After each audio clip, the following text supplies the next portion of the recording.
Carolina Insider is presented by Wells Fargo.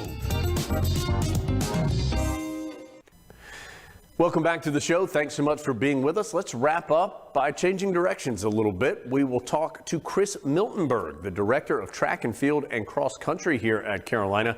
Adam Lucas and I had an opportunity to talk with Coach Miltenberg earlier in the week. Really off to a terrific start with his men's and women's cross country teams, both ranked in the top 25. Let's hear some of that conversation with Coach Miltenberg.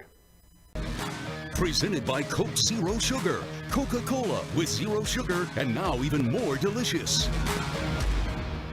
What a terrific start to the year it's been for the cross country programs. Both the men and the women ranked in the top 20. First time in 15 years that they've both been ranked. What has been working so well with those programs? Yeah, it's been really exciting to see both programs get off to such a good start. Obviously, we've got a long way to go. A lot of the season still in front of us, but this is as good of a start as we could have hoped for. And I think the biggest thing on both sides, if you look at the men and the women, is we really don't have any one big outlier. It's been an entire team effort. You know, we've got an incredibly young team on both sides. You know, our first recruiting class is now sophomores. Our second recruiting class is freshmen. We've got some great upperclassmen that have stuck with us and really been part of us getting better. And on the men, we added one great graduate transfer in Jack Aho, who came from Michigan. And so I think it's the intersection of all those pieces, a youth movement with some great upperclassmen that have really bought into the culture we're creating. And so, yeah, it's been really, really exciting, and I think we're going to get a lot better in the next few weeks still.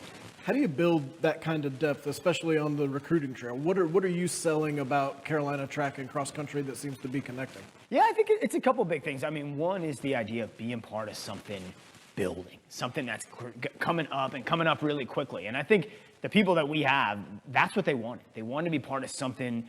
You know, as we say, we're going to disrupt the entire establishment. If you look in the NCAA over the last 25 years, in the men's and women's side, it's really been the same 4 or 5, maybe 6 teams at the top, and we want to disrupt the whole thing. And so we've had people that are excited to be part of that, and then really what we talk a lot about in recruiting is people that are excited to be part of a team. You know, our sport is so easy to get caught up on individual results, and all through the recruiting process, we talk about come be part of what we're going to do as a team, and then you'll have your best individual results. And this comes purely from not having a life that has been in track and field and running and things like that.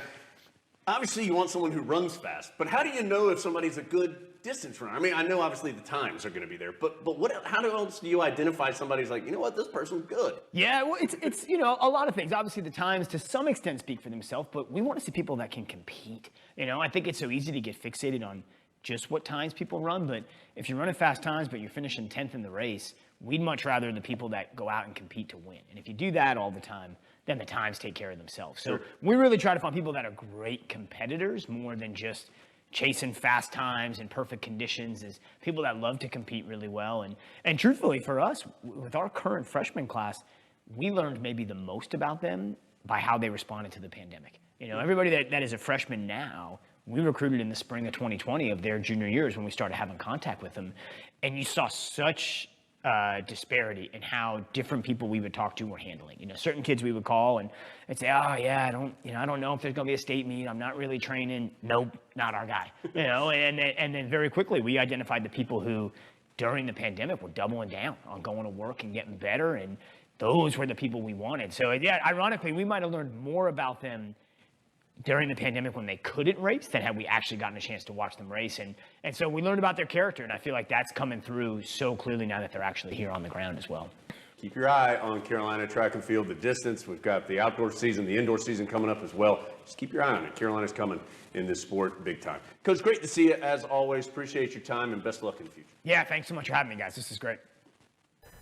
After 7 hard-fought weeks, including 6 conference games, the Tar Heels have a bye week next weekend. But that doesn't mean that we are taking a bye week here on the Carolina Insider. We'll have a ton of Tar Heel content for you next week. Can't wait to see you here on the Carolina Insider.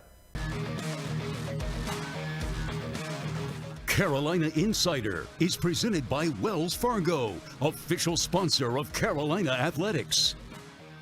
And brought to you by Coke Zero Sugar, Coca-Cola with zero sugar and now even more delicious. Carolina Insider is produced by Go Heels Productions for Tar Heel Sports Properties, a property of Learfield.